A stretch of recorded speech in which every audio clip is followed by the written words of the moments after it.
কই যাও চন্দ্রমোহন? তোমার ক্ষেত, তোমার পুষ্কুন্নি, তোমার আম জাম কাঁঠাল কলা নারকেল ঘেরা বাড়ি, উঠোন হলুদ গাঁদা নীল সন্ধ্যা মালতী বাঁধানো তুলসী মঞ্চ গোয়াল ঘর, তোমার রাজ্যপাট ফালাইয়া রাইতের আন্ধারে কই যাও? কেন যাইতে হয়? বক্কেশ্বর পণ্ডিতের কথা মনে পড়ে।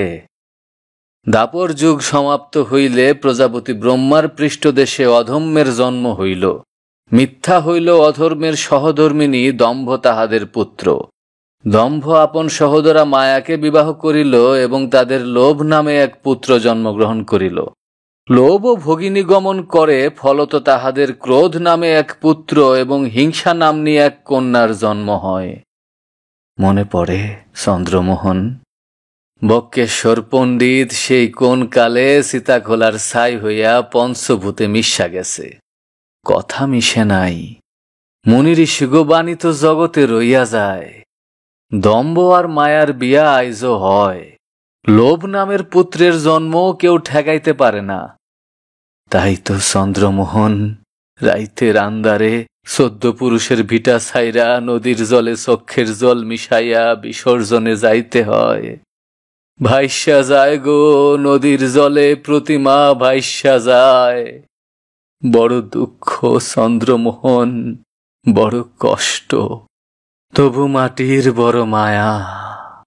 রাইত নাই দিন নাই, মাথার ভিতরে বুকের ভিতরে খালি পার ভাঙে। নদী খালি কলকল কলকল কইরা বইয়া যায়। চন্দ্রমোহন মনে পড়ে আশ্বিন মাসের সেই পূজা। ভরা বর্ষার আন্দার রাইতে মাঠ বিল ভৈরা লণ্ঠনের আলো, কালো কালো মানুষের হাতে ট্যাটার কোচ, মাছ, জলের মিন বড় তরপায়। আহারে মাছ! সেই নদী মনে পড়ে চন্দ্রমোহন?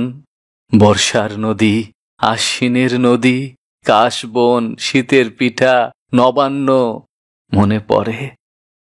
তবে কই যাও চন্দ্রমোহন? রাইতের আন্ধারে রাজ্যপাট ছাইরা কোন নির্বাসনে যাও নদীর জলে চক্ষের জল মিশাইয়া? চন্দ্রমোহন, ইংরাজ গেল, কিন্তু তোমারে কেন নির্বাসনে যাইতে হয়? দেশ হইল জননী, জননী কেন সন্তান বিসর্জন দেয়? 71-এর যুদ্ধের কথা মনে পড়ে। মানুষের কি কষ্ট, প্রাণের কি মায়া। লাখো লাখো মানুষ, রক্ত, আগুন, ভয়, কান্না, দীর্ঘশ্বাস।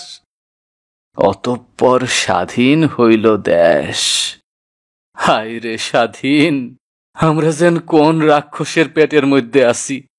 আমাগো চোখ নাই, শরীর নাই, কেবল মাংসের তাল, হিংসা আর লোভের তাল। চন্দ্রমোহন, এখনো এত কিছুর পরও কেন নিজের শিকরে টান পড়ে? এখনো কেন নিজের শিকরে টান পড়ে? এখনো কেন সন্ত্রস্ত থাকতে হয় সদা? দেশ তো স্বাধীন, তবু কেন তুমি হও ভীত? কেবল এই জন্যে যে তোমার নাম চন্দ্রমোহন।